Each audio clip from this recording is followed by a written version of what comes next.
कैसे हैं आप लोग। आशा करता हूँ अच्छे होंगे, स्वस्थ होंगे, अपनी पढ़ाई कर रहे होंगे।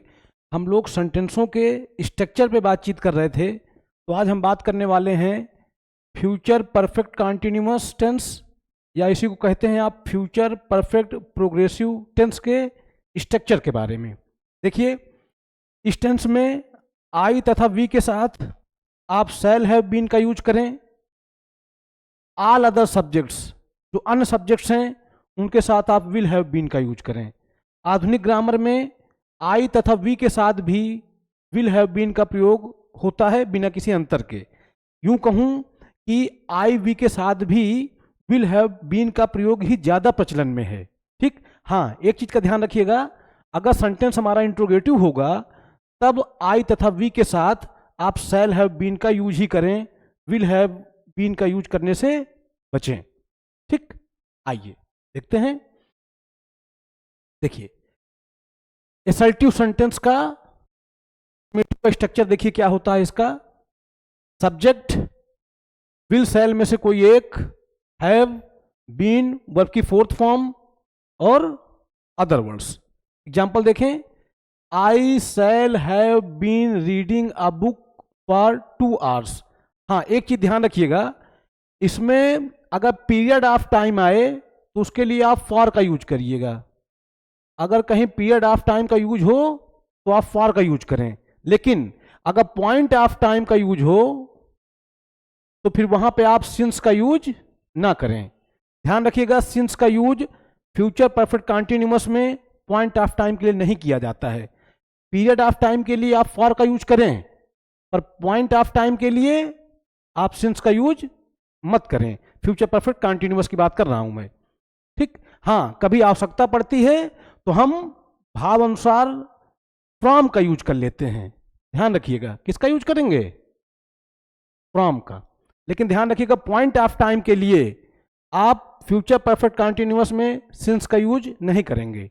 पीरियड ऑफ टाइम के साथ आप फॉर का यूज करें, और पॉइंट ऑफ टाइम के लिए सिंस का यूज ना करें।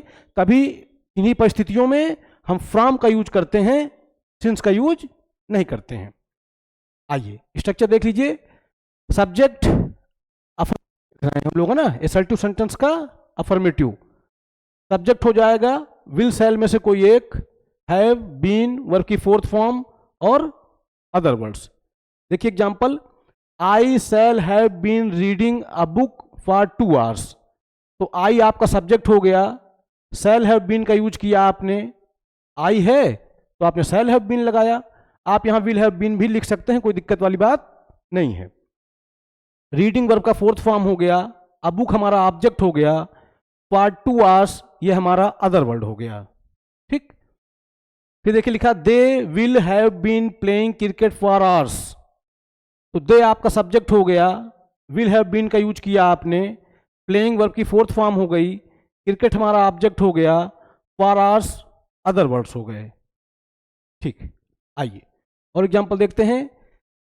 प्रीति and Lakshmi Narayan will have been helping me for 5 years। तो प्रीति एंड लक्ष्मी नारायण हमारा सब्जेक्ट हो गया, आपने विल हैव बीन का यूज किया, हेल्पिंग वर्ब की फोर्थ फॉर्म, मी हमारा object, for 5 years other words हो जाएगा। फिर देखिए, we shall have been doing our work. तो वी आपका सब्जेक्ट हो गया, शैल हैव बीन का यूज किया हमने, डूइंग वर्ब की फोर्थ फॉर्म, आवर वर्क हमारा ऑब्जेक्ट है, अदर वर्ड। आइए असर्टिव सेंटेंस का अब निगेटिव स्ट्रक्चर देखिए। सब्जेक्ट होगा विल शैल में से कोई एक, निगेटिव है तो नॉट लगाएंगे, हैव, बीन वर्ब की फोर्थ फॉर्म, अदर वर्ड्स। ठीक, एग्जांपल देखिए, I shall not have been reading for an hour. देखिए, आई आपका सब्जेक्ट हो गया, शैल लगाया आपने, निगेटिव था तो नॉट लगा दिया, हैव बीन रीडिंग वर्ब की fourth form, for an hour other words. फिर देखिए, we shall not have been playing. तो वी आपका सब्जेक्ट हो गया, शैल लगाया आपने, निगेटिव है तो नॉट लगा दिया, हैव बीन प्लेइंग वर्ब की फोर्थ फॉर्म। ठीक है, फिर देखिए, they will not have been helping me for years, तो दे आपका सब्जेक्ट हो गया, विल लगाया आपने, निगेटिव था तो not, have been helping verb की फोर्थ फॉर्म, मी हमारा ऑब्जेक्ट है, फॉर ईयर्स हमारा अदर वर्ड। आइए आगे देखते हैं सिंगल इंट्रोगेटिव। सिंगल इंट्रोगेटिव में भी क्या, अफर्मेटिव। स्ट्रक्चर देखिए क्या होगा, सेल विल में से कोई एक, सब्जेक्ट, हैव बीन वर्ब की फोर्थ फॉर्म और अदर वर्ड्स। एग्जाम्पल देखें, shall I have been helping you for 2 hours, तो सेल लगा दिया आपने, आई है तो आपने सेल लगाया।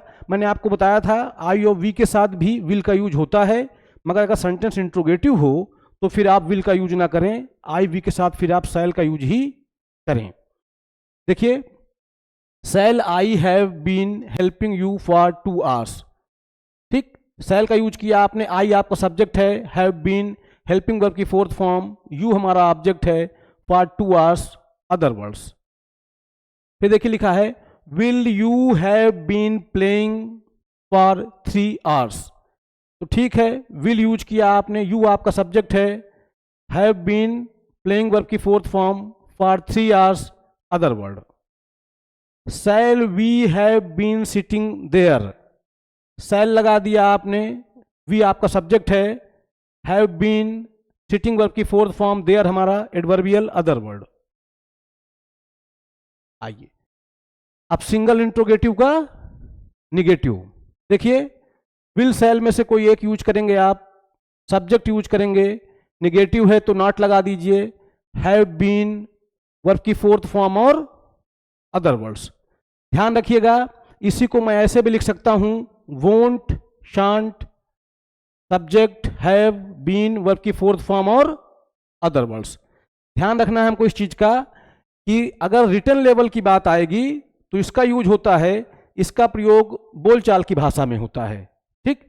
आप ऐसे भी बोल सकते हैं, लिख सकते हैं, पर इसका प्रयोग बोलचाल की भाषा में होता है, रिटन लेवल में आप इसी का यूज करें। तो देखिए सिंगल इंट्रोगेटिव का निगेटिव का स्ट्रक्चर हमने, एग्जाम्पल देखिए, shall I not have been talking to her, तो देखिए आई था तो आपने सेल लगा दिया, ठीक है, निगेटिव है तो आई आपका सब्जेक्ट हो गया, not, have been talking verb की फोर्थ फॉर्म, टू हर हमारा अदर वर्ड। इसी को मैं लिख सकता हूं, shan't I have been talking to her, ठीक। इसका प्रयोग बोलचाल की भाषा में होता है, रिटन लेवल में आप इसी का यूज करें। आइए और देख लेते हैं, will they not have been helping me for years, तो ठीक, विल लगाया आपने, दे आपका सब्जेक्ट हो गया, निगेटिव है तो not, have been helping verb की फोर्थ फॉर्म, मी हमारा ऑब्जेक्ट है, फॉर ईयर्स ये हमारा अदर वर्ड। इसी को मैं लिख सकता हूं, won't they have been helping me for years. ये देखिए लिखा है, shall we not have been reading for 3 hours, ठीक, वी है सब्जेक्ट तो हमने शैल लगा दिया, निगेटिव है तो नॉट, हैव बीन का यूज किया आपने, रीडिंग वर्ब की फोर्थ फॉर्म, फॉर 3 hours ये हमारा अदर वर्ड। इसी को मैं लिख सकता हूं, shan't we have been reading for 3 hours, ठीक।